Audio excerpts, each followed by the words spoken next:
Hello! In this video I will show you how to change search engine into custom one on Vivo Y97.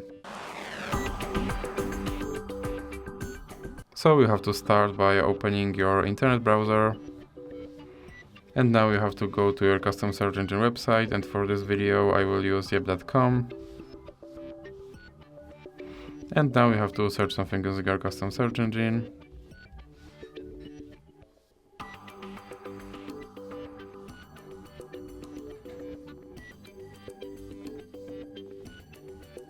Then click on the three dots icon and go to settings. Now click on search engine, and here in recently visited you should have yep.com option available, so you can select that and then you can go back. And as you can see, my search engine is now set to Yep. So that's it for this video. If you liked it, please remember to leave like and subscribe.